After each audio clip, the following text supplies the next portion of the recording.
Bwana mmoja alipotaka kutoka Silver TV. Nikiripoti kutokea Tunduru hapa. Leo ndio ni siku ya pili ya Barcelona. Nikiripoti hapa Tunduru tukielekea Masasa hapa mjini Tunduru. Hapa ni maeneo ya sokoni hapa. Soko hili ambalo kwa jina linafahamika kwa jina ni Kariakoo. Kama unavyoona nyuma yangu chombo ndio hizo zinakuja na ukali kabisa, bila kumsahau Said Buzi na bila kumsahau Babu Ali ndio kama tia mshikani, na bila kumsahau Muhammad Mzee. Hizo bado ndio timu zetu, mapokezi yao makubwa sana kutoka hapa mjini Tunduru. Kama unavyoona hizo hadi mapokezi ya Barcelona Express kwenye moja na mbili. Chombo ni kali kabisa, luxury kabisa, ni timu zinaonyesha kabisa namba 574 ECF na vile kabisa na 573 ECF kutokea hapa mjini Tunduru, tukionyesha kupita mtaa kwa mtaa chaka kwa chaka. Sio bana, ndio mapokezi ya Barcelona Express. Hayo ni mapokezi ya Barcelona Express bila kumsahau Babu Mzee. Hizo ni ndege za Barcelona Express. Unasumbua sana hapa ndio, au sio bana? Kwa Masasi kurudi ndio, sio ukiona mimi hapa blaza wako naitwa Liva Raveta, au sio bana? Na vile nyuma kamera yangu ni kwa City Boy mwenye Kari TV, au sio bana? Tunachojiri tutaendelea kuwajulisha.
Tunduru mpaka tumerejea tena Masasi Town.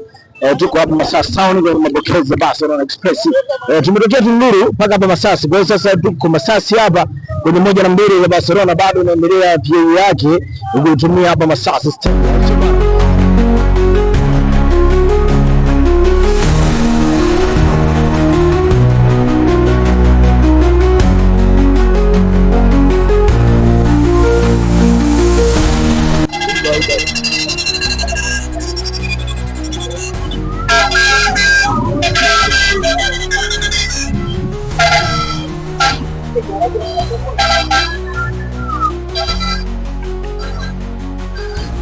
Mbele kabisa kwa Said Buzi 573 ECF kwa kizazi sana gaza.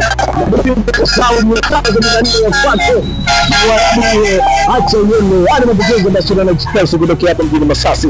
We're my Buzi, Porsche sana baba. I want to see you know we do. How big boy.